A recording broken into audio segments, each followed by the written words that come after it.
And Councilwoman Thompson was talking about we need to take the word to our councils, to our people. Well, folks, I'm telling you, there's never been a more truer statement. When I became sheriff in 2002, I had spent 30 years with the North Carolina State Bureau of Investigation.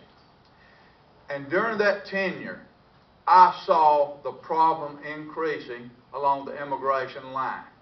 Most of the major drug traffickers we were encountering, I'm talking about big major drug trafficking, were immigrants coming from Mexico, Guatemala, all over the state.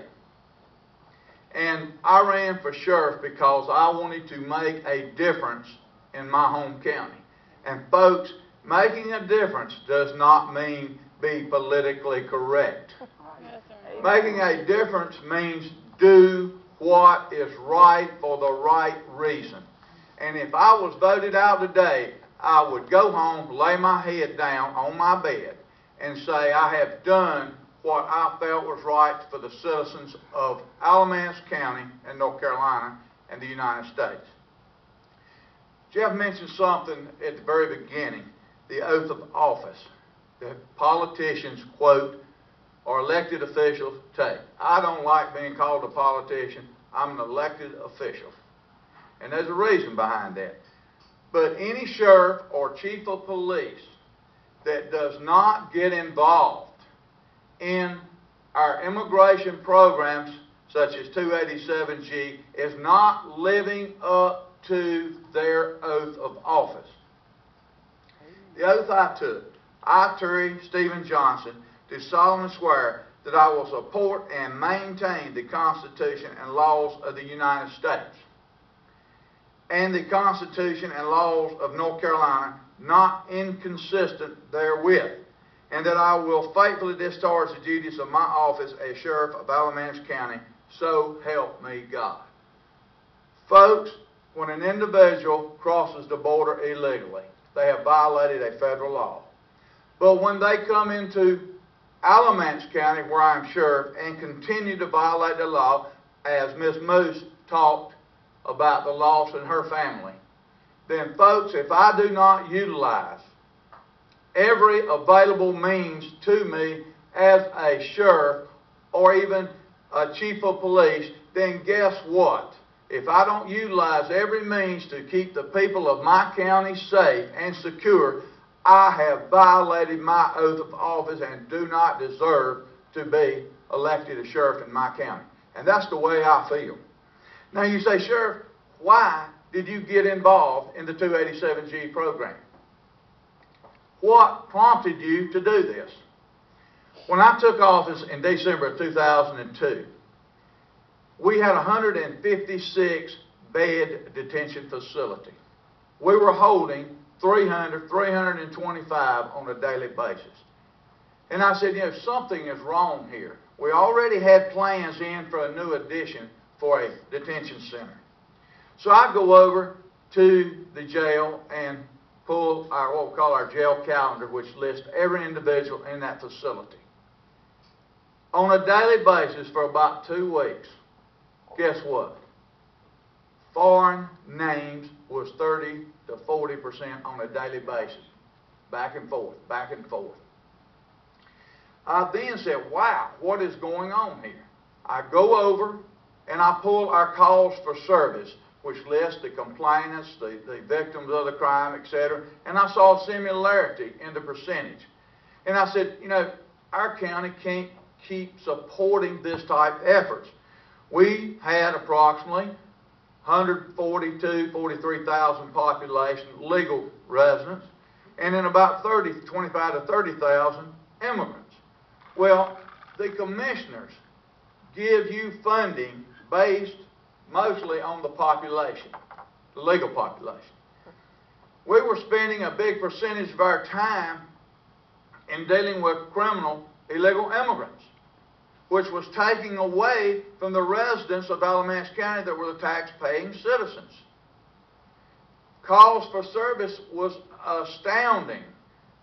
And if you could take that 30% away, guess what? You'd have more time in responding to calls on your citizenship there.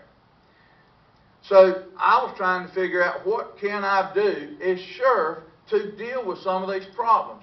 Yes, I see why people come to America for a better life, but if you're going to come to America for a better life, come the right way and do not violate the state laws or federal laws of this nation.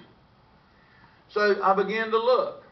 Mr. Jim Pendergraft, Mecklenburg County, had the 287G program. I called him and I said, Jim, I said, tell me about the program. And he did. We had a commissioner at that time, still is commissioner, Mr. Tim Sutton, that had tried to get the previous sheriffs to look at doing something along the lines of 287G, but they would not. So I said, how do I get involved in it? He told me. I applied. Of course, it was a couple years before it was granted to Alamance County.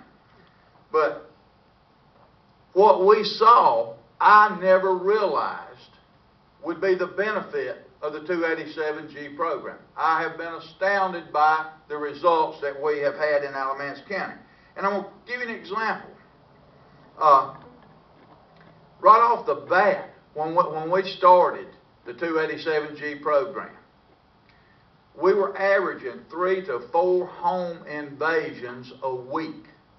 Now, Deputy from Pickens here, Ms. Thompson, she'll know, Councilwoman Thompson will know that most of your home invasions is related to what? Drugs and the money people. Oh, yeah, so they can get the, yeah. Exactly. And in Alamance County, because we have 85 and I-40 running county line to county line, where do you reckon most of the drugs were dropped? DEA says Alamance County is a drug hub of the South, one of the drug hubs of the southeastern United States. Dropped right in Alamance County. Well, once we started the 287G program, of course, when I went in office, 85% of the arrests for major drug traffickers were of your illegal criminal immigrants. So we started concentrating on trying to eliminate major drug traffickers. Well, guess what we found when we did that? Our home invasion stopped. In 2007, now I haven't got the statistics 2008 out of Raleigh, but in 2007, the overall crime rate in Alamance County dropped 19.5%. The major crime dropped 31.8%, the year 2007.